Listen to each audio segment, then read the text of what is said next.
इस कार्यक्रम के प्रायोजक कृषि एवं किसान कल्याण मंत्रालय एवं कृषि सहकारिता एवं किसान कल्याण विभाग।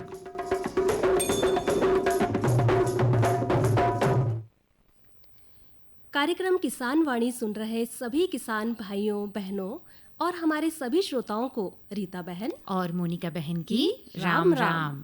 स्वागत है आप सभी का आज की चौपाल में। मोनिका बहन आपको भी हमारी राम राम। राम राम रीता बहन, राम राम। रीता बहन ये तो बताओ भाई, आज क्या बात है? आज तो आप चौपाल आने के लिए बड़ी जल्दी तैयार हो गई थी। बस एक आवाज़ लगाई मैंने और आप घर से चौपाल आने के लिए निकल पड़ी। मोनिका बहन, आप तो जानती ही हैं कि अभी त्योहारों के चलते हम सभी को घर के कामकाज से फुर्सत ही नहीं मिल रही थी। लेकिन अभी थोड़ा आराम है, थोड़ा समय मिला है, तो मैंने सोचा क्यों ना आज चौपाल जल्दी चला जाए। ये तो आपने बिल्कुल सही कहा भाई। हमारे किसान भाइयों बहनों से मिलने की हमें आतुरता जो होती है ना।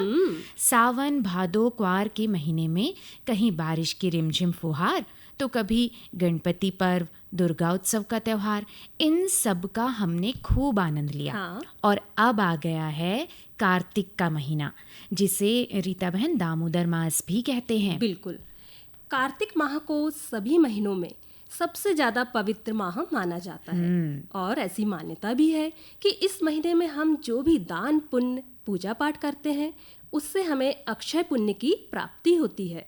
यही नहीं मोनिका बहन, किसान भाइयों के लिए भी ये समय बड़ा खास होता है फसल के लिए। बिल्कुल होता है। इस महीने में खरीफ की तैयार फसल को काटकर हमारे किसान भाई बहन जुट जाते हैं रबी की फसल लगाने की तैयारी में।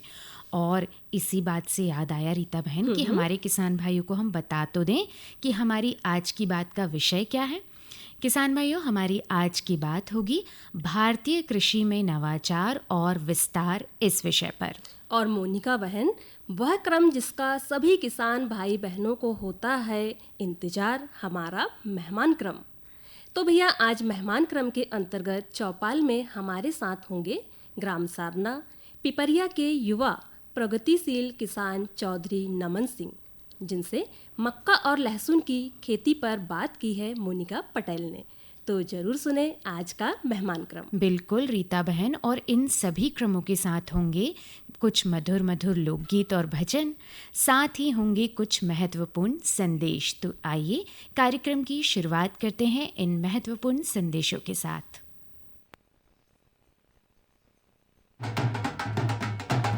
पशुपालक भाइयों, एक खुशखबरी। पशुपालन एवं डेयरी विभाग का दुग्ध समृद्धि संपर्क अभियान, जिसमें 2 अक्टूबर से 9 अक्टूबर 2025 के बीच आपके घर आएंगे पशु चिकित्सा अधिकारी, जो देंगे पशुओं की नस्ल सुधार से लाभ, पशु स्वास्थ्य और पशु पोषण की जानकारी। तो आगे आएं, अभियान में सहभागी बने, अधिक दुग्ध उत्पादन से लाभ कमाएं और घर में समृद्धि लाएं।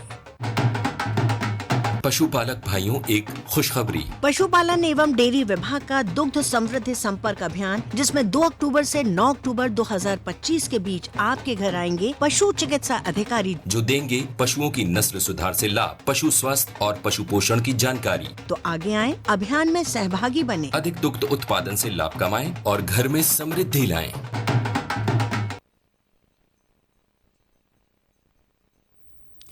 रीता बहन, संदेश तो हमने सुन लिए। अब भाई बातें करने तो हम आए ही हैं। पर पहले क्यों ना कार्यक्रम की शुरुआत में एक लोकगीत हमारे किसान भाइयों को सुनवा दें। बिल्कुल। तो चलिए अब हम आपको सुनवाते हैं एक भजन रामकिशन चंद्रेशी की आवाज में।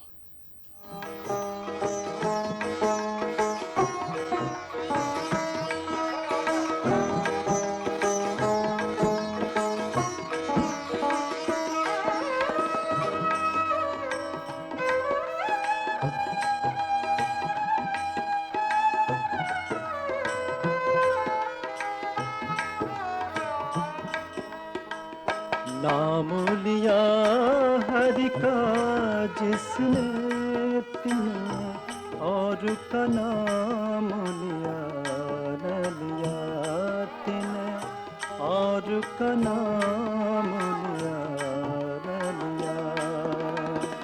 नाम लिया हरि का जिसने तिने, और का नाम लिया न लिया।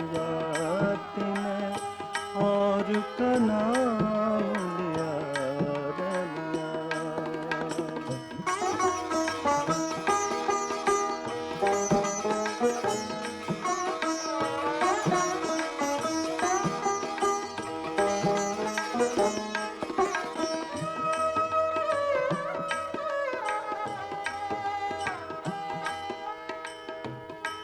जिनके घर में प्रभु की चर्चा नित्य होवत है दिन रात सदा। जिनके घर में प्रभु की चर्चा नित्य होवत है दिन रात सदा। सत्संग कथा व्रत पान किया तिना तीरथ नीर पिया न पिया तिने तीरथ नीर पिया न पिया।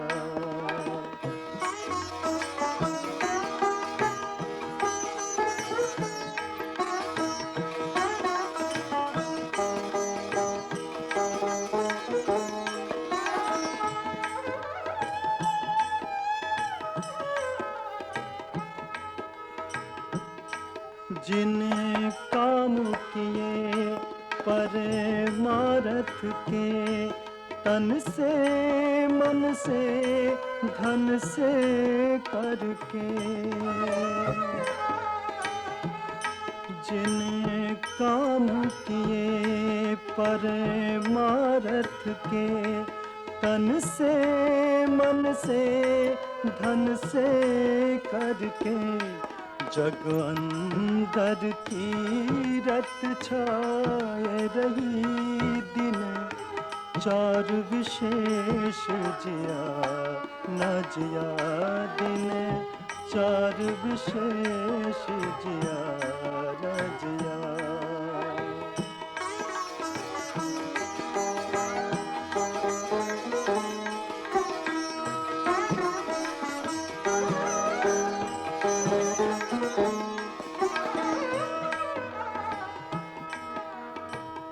नाम लिया हरि का जिसने तिने और का नाम लिया न लिया तिने और का नाम लिया न लिया।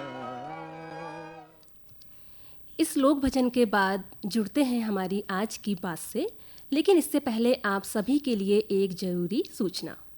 दिनांक 11 अक्टूबर 2025 को पूसा दिल्ली में प्रधानमंत्री श्री नरेंद्र मोदी द्वारा पीएम धन धान्य कृषि योजना एवं दालों में आत्मनिर्भरता अभियान का उद्घाटन किया जाएगा। सूचना समाप्त।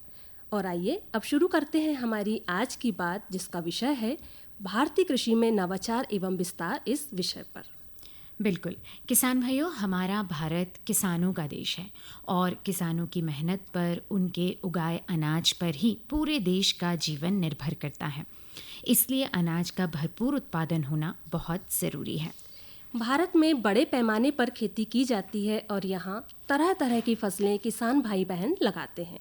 मोनिका बहन, पहले के समय में बड़े ही साधारण तरीकों से खेती की जाती थी, क्योंकि उस समय ना तो मशीनें थी और ना ही तकनीकी सुविधाएं। बिल्कुल। लेकिन जैसे जैसे समय बदल गया है, बदलता जा रहा है, भारतीय कृषि में नए यंत्र, नई मशीनें और तकनीकी सुविधाएं आई हैं और नवाचार भी हो रहा है।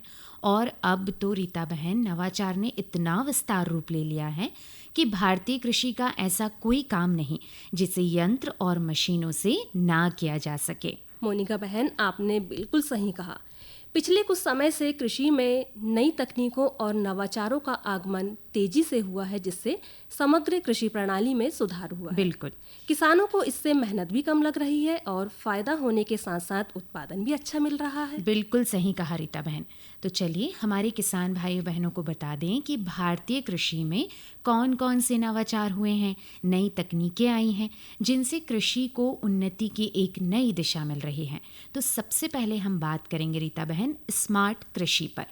मोनिका बहन, जब से हमारे किसान भाइयों ने स्मार्ट कृषि को अपनाया है ना, तब से उनकी कृषि प्रणाली और आर्थिक स्थिति में बड़ा सुधार आया है।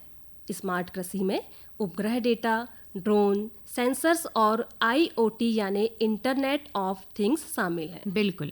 ड्रोन का उपयोग खेतों की निगरानी, फसल का आकलन और कीटों के नियंत्रण में किया जाता है।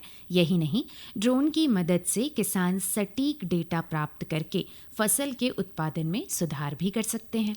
किसान भाइयों, सेंसर्स और IoT की मदद से मृदा में नमी, तापमान और पोषक तत्वों की सही स्थिति का पता लगाया जा सकता है, जिससे संसाधनों का सही उपयोग और उत्पादन में सुधार होता है।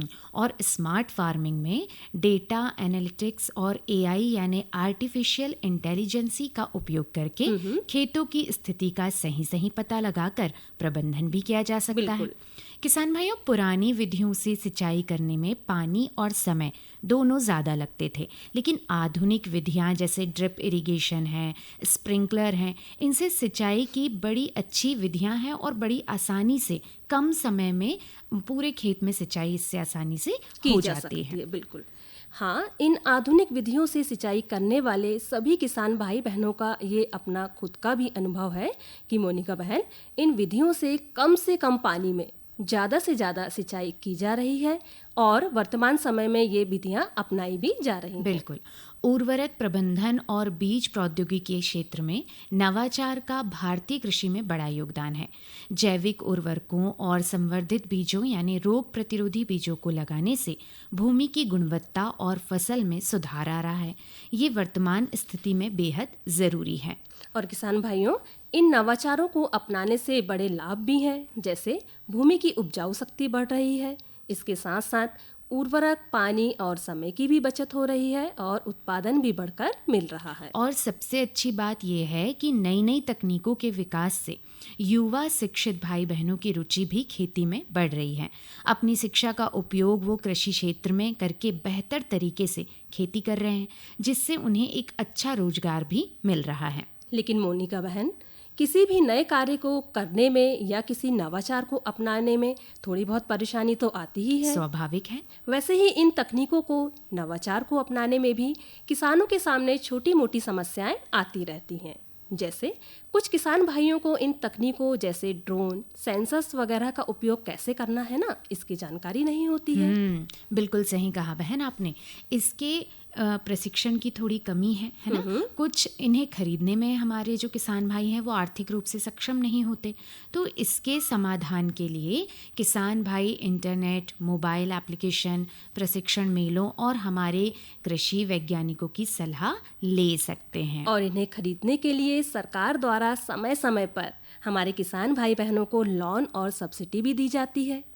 सरकारी एजेंसियों, कृषि संगठनों और निजी कंपनियों के बीच साझेदारी से भी नई तकनीकों के विकास और विस्तार को प्रोत्साहित किया जा सकता है। बिल्कुल। नई तकनीकों का आगमन भारतीय कृषि में नवाचार और विस्तार के लिए एक महत्वपूर्ण कदम है, जिनका उपयोग करके हमारे किसान भाई न केवल कृषि उत्पादन को बढ़ा सकते हैं, बल्कि स्थिर, समृद्ध और सतत कृषि प्रणाली की दिशा में एक कदम बढ़ा सकते हैं। बिल्कुल। तो मोनिका बहन, हमें उम्मीद है कि हमारे किसान भाई बहन इन नवाचारों को अपनी कृषि में जरूर अपनाएंगे। बिल्कुल। और भैया, यही थी हमारी आज की बात भारतीय कृषि में नवाचार और विस्तार इस विषय पर। और आइए अब जुड़ते हैं मनोरंजन से और सुनते हैं नारायण सनोडिया और साथियों की आवाज में ये लोकगीत।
दिन बुधवार भा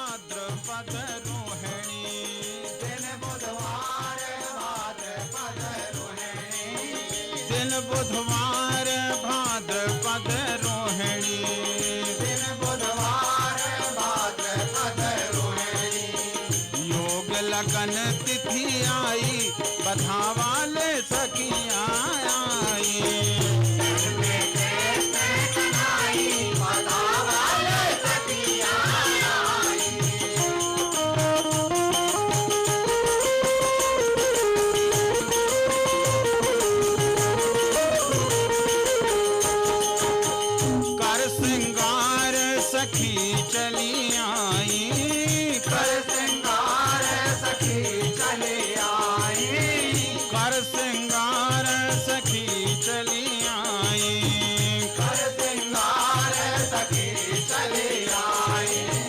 मोतियन थाल सजाई बधावाले सखियाँ आई।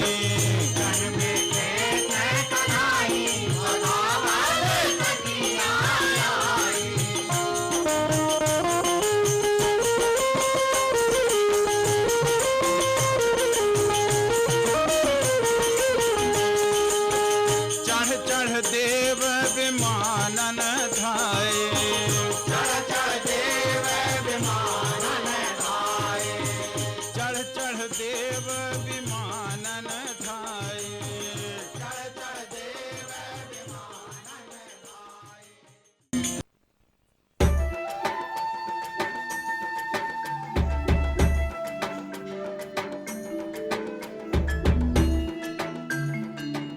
ये जो हरे भरे पेड़ और उन पर लगे गुच्छेदार फल दिखाई दे रहे हैं, ये वास्तव में हमारे किसान भाइयों के आर्थिक और सामाजिक जीवन में सुख समृद्धि के रंग भरने की क्षमता रखते हैं।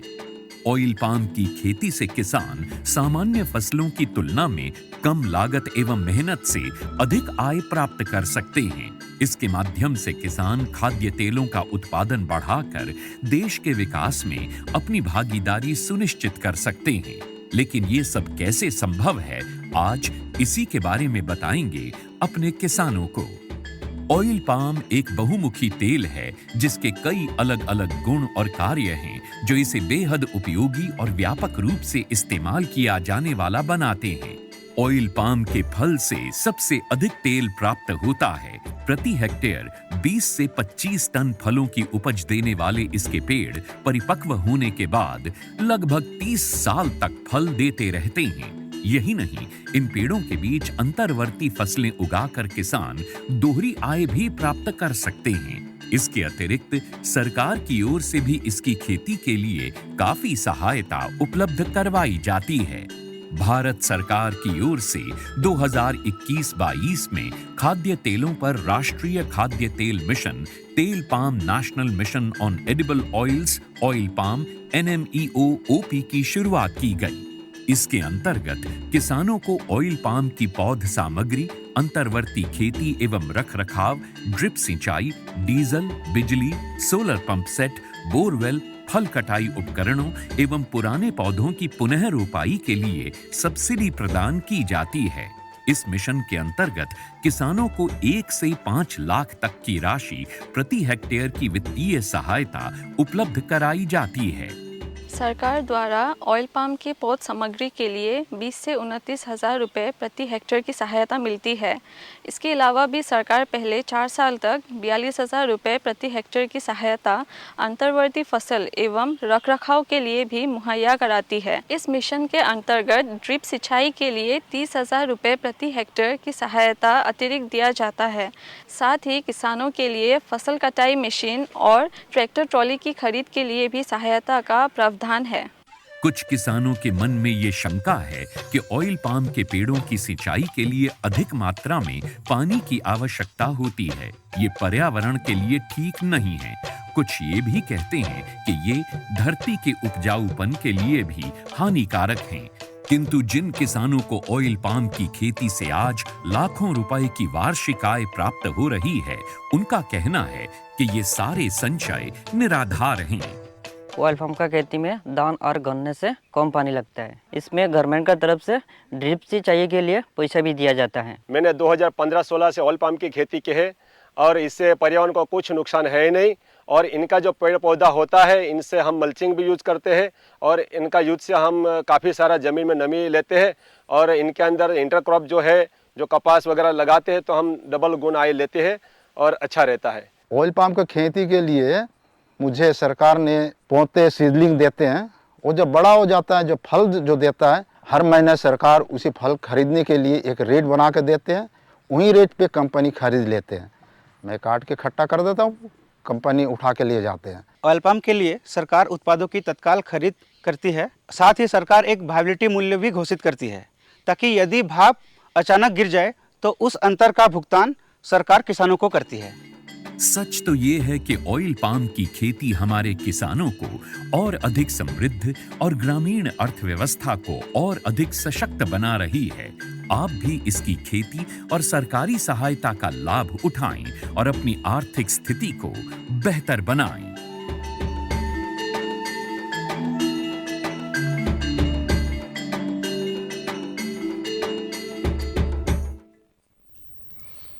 किसान भाइयों, कार्यक्रम में अब समय है हमारे आज के मेहमान से मिलने का, यानी मेहमान क्रम से जुड़ने का। मेहमान क्रम के अंतर्गत आज हमारे साथ चौपाल में हैं ग्राम सारना पिपरिया के युवा प्रगतिशील किसान चौधरी नमन सिंह, जिनसे मक्का और लहसुन की खेती पर बात की है मोनिका बहन ने। तो आइए जुड़ते हैं मेहमान क्रम से। श्रोताओं, अक्सर पढ़े लिखे युवाओं का रुझान नौकरी और व्यवसाय की ओर अधिक देखा जाता है, लेकिन देश में अब भी ऐसे युवा हैं जो पढ़ लिख कर खेती किसानी के कार्य को बड़े गर्व से अपना रहे हैं। ऐसे ही एक युवा प्रगतिशील कृषक आज हमारी चौपाल में मौजूद हैं। ग्राम सारना पिपरिया से चौधरी नमन सिंह भैया, बहुत बहुत स्वागत है आपका हमारे किसान वाणी की चौपाल में। आपको हमारी सभी किसान भाइयों की ओर से राम राम। राम राम दीदी, आपको और कार्यक्रम सुन रहे सभी किसान भाइयों को। भैया, सबसे पहले हम ये जानना चाहेंगे कि जब से आप खेती किसानी के कार्य से जुड़े हैं, तब से आपके खेत में फसल उत्पादन में क्या खासा अंतर आपने देखा है?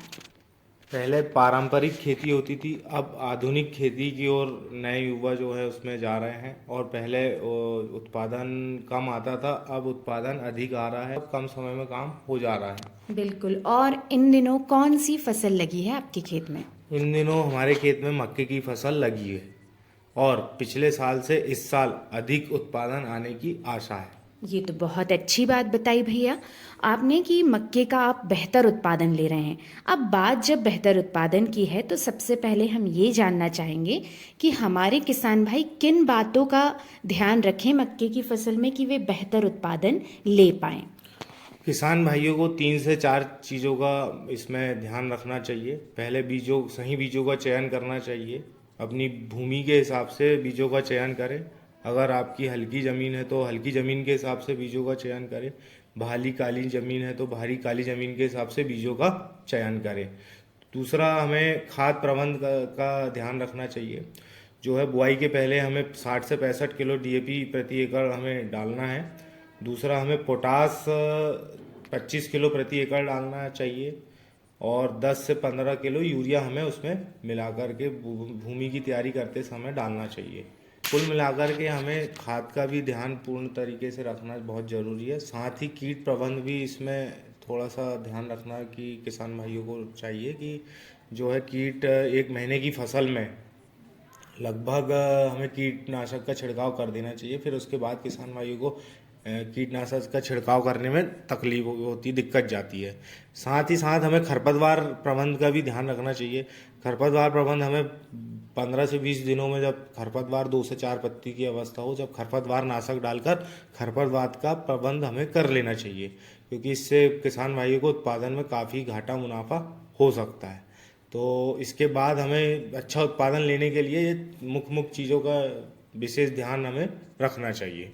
बिल्कुल, मतलब इन बातों का ध्यान हमारे किसान भाई रखें तो हर कोई मक्के का बेहतर उत्पादन ले सकता है। भैया, अब बात करते हैं कि मक्के के बाद आगामी कौन सी फसलों की तैयारी में आप जुटे हुए हैं? हम विशेषकर अभी लहसुन, आलू और मटर की तैयारी में लगे हैं। अच्छा, और क्योंकि हम आज की जो चर्चा है हमारी वो लहसुन की खेती पर ही कर रहे हैं, तो सबसे पहले हमें ये बताइए कि लहसुन बोने का सही समय कौन सा माना जाता है? सही समय लहसुन बोने का सितंबर से अक्टूबर है, लेकिन क्या है कि इस बार बारिश थोड़ा लेट तक चल रही है, तो इस वजह से जो है सितंबर की जगह में अक्टूबर में किसान भाई हमारे बोनी करेंगे। तो लगभग 15 से 20 दिन जो है लेट हो चुके हैं, तो इस बार थोड़ा सा लेट लगाएंगे हमारे किसान भाई। अच्छा, और भैया लहसुन बोने के लिए कौन सा तरीका बेहतर माना जाता है? लहसुन बोने के लिए जो है लेबर द्वारा ही क्यारी बना करके लेबर से रुपाई करना ही सबसे बेस्ट जो है माना जाता है। अच्छा, मतलब लेबरों से लहसुन की कलियां लगवाई जाएं तो इससे बेहतर उत्पादन होता है। और बुआई से पूर्व खेत की तैयारी आप कैसे करते हैं? बुआई से पूर्व हम खेत की तैयारी गहरी जुताई कर करके ज़मीन को भुरभुरा बना लेते हैं, रोटर मार के ज़मीन को समतल कर लेते हैं। इस प्रकार से हम ज़मीन की तैयारी करते हैं। साथ ही साथ इसमें हम खाद जो है उसमें जो भूमि की तैयारी करते समय ही उसमें खाद मिला देते हैं। अच्छा, और अब बात आती भैया बीजों के चयन की, क्योंकि अक्सर हम देखते हैं कि किसी भी फसल का उत्पादन बीजों पर निर्भर करता है। तो बेहतर उत्पादन के लिए कौन सी किस्में सही मानी जाती हैं? अच्छी जो किस्में हैं मार्केट में, उन्नत किस्में हैं, उनका चयन हमें करना चाहिए और उसे हमें लगाना चाहिए। और उस ऐसी किस्मों का चयन करें जो मार्केट में अवेलेबल हो, आसानी से मिल जाए और जो उत्पादन भी ज़्यादा देने की क्षमता उनके अंदर हो, ऐसे बीजों का हमें चयन करना चाहिए। और ख़ासकर सबसे ज़रूरी बात कि बीज उपचार करना, तो ये भी ज़रूरी होगा। बीज उपचार कर कर ही बीजों का जो है हमें रोपाई करना चाहिए। बीज लगाना इससे पहले हमें बीज का उपचार जरूर करना चाहिए, तभी हम बेहतर उत्पादन ले सकते हैं। भैया किस तरह की मिट्टी में लहसुन का अच्छा उत्पादन लिया जा सकता है? वैसे तो काली दोमट मिट्टी में बहुत बढ़िया उत्पादन इसका आता है और हल्की मीडियम ज़मीन में भी ये इसको लगा सकते हैं। हर प्रकार की ज़मीन में लहसुन अच्छा उत्पादन देने की क्षमता रखता है। अच्छा, और प्रति एकड़ के हिसाब से कितने बीजों की आवश्यकता पड़ सकती है? प्रति एकड़ के हिसाब से, किस्मों के हिसाब से बीजों की जो है मतलब कि 2.5 से 3 क्विंटल बीज प्रति एकड़ के हिसाब से लगता है। तो कुछ किस्में 3 क्विंटल लगती है, कुछ किस्में 2.5 क्विंटल तक लगती है प्रति एकड़। अच्छा, और फसल में अब बात आती है खाद और उर्वरक के उपयोग की, तो कब कब और लगभग कितनी बार लहसुन की फसल में इनकी ज़रूरत पड़ती है? लगभग 3 बार इसमें खाद की ज़रूरत पड़ती है। एक बुआई से पहले भूमि की तैयारी करते समय हमें खाद डालना है, DAP, सुपर, पोटास, उसका सब मिश्रण करके हमें डाल देना है। इसके बाद जो है 1 महीने की फसल के बाद हमें पोटास और यूरिया का इस्तेमाल करना चाहिए प्रति एकड़। फिर इसके बाद 60 से 65 दिन बाद फिर एक बार और रिपीट जो है पोटास और यूरिया का जो है इस्तेमाल किसान भाई कर सकते हैं। अच्छा, और भैया फसल में खरपतवार और कीटों का प्रकोप होना तो स्वाभाविक सी बात है, तो ऐसे में खरपतवार नियंत्रण और कीट प्रबंधन के लिए आप क्या करते हैं? खरपतवार नियंत्रण के लिए खरपतवार नाशक भी मार्केट में अवेलेबल होते हैं, तो खरपतवार नाशक डालकर भी खरपतवार प्रबंध किया जा सकता है। साथ ही साथ लेबर द्वारा भी खरपतवार को हम प्रबंध कर सकते हैं। बिल्कुल। और कीटों का प्रबंध हमें जो है इसमें विशेषकर रस चूसक कीटों का प्रकोप इसमें होता है, जिसकी वजह से फसल में काफ़ी नुकसान होता है किसान भाइयों का। तो हमें इनका छिड़काव समय समय पे करना चाहिए। और 1 एकड़ में लगभग कितना उत्पादन हमारे किसान भाई ले लेते हैं? 25 से 30 क्विंटल प्रति एकड़ के हिसाब से किसान भाई हमारे उत्पादन ले सकते हैं। भैया फसल को पककर तैयार होने में कितना समय लग जाता है? फसल को पककर तैयार होने में 4 से 5 महीने का जो है इसमें समय लगता है। क्या ये समय भी किस्मों के हिसाब से कम ज़्यादा हो सकता है? जी बिल्कुल होता है। कुछ किस्में जो हैं 4 महीने में आ जाती हैं, कुछ किस्में 4.5 से 5 महीने लेती है। अच्छा, क्या हम कह सकते हैं कि लहसुन एक लाभदायक फसल है? जी बिल्कुल लाभदायक फसल है और घाटा और मुनाफा तो मंडी भाव पे निर्भर होता है। हमारे हाथ में तो सिर्फ उत्पादन होता है, तो मंडी भाव अगर अच्छा है तो ज़्यादा मुनाफा किसान भाइयों को होता है, और अगर मंडी भाव थोड़ा कम है तो थोड़ा कम मुनाफा किसान भाइयों को होता है। बिल्कुल सही बात कही भैया आपने। भैया मक्का और लहसुन की खेती पर इतनी अच्छी जानकारी आपने हमारे किसान भाइयों तक पहुंचाई। आपने अपना बहुमूल्य समय हमारे लिए निकाला, इसके लिए बहुत बहुत धन्यवाद। धन्यवाद। किसान भाइयों, अभी आप मेहमान क्रम सुन रहे थे और आइए अब सुनते हैं ये संदेश।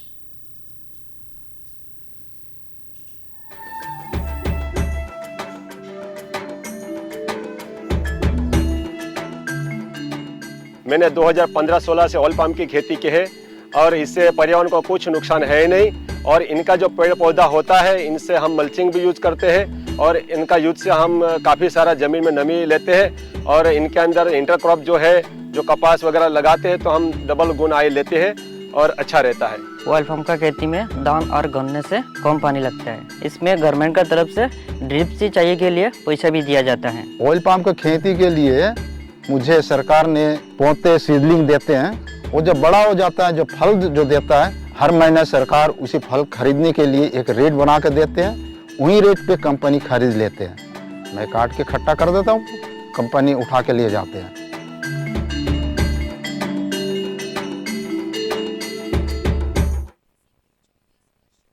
रीता बहन, देखिए ना, अब वक्त हो गया है हमारे किसान भाइयों से विदा लेने का।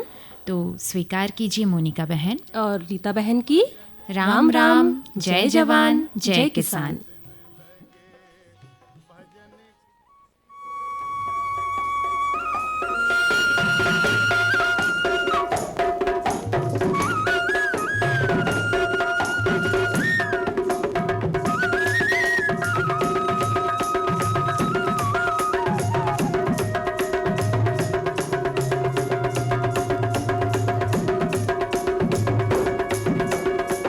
इस कार्यक्रम के प्रायोजक कृषि एवं किसान कल्याण मंत्रालय एवं कृषि सहकारिता एवं किसान कल्याण विभाग।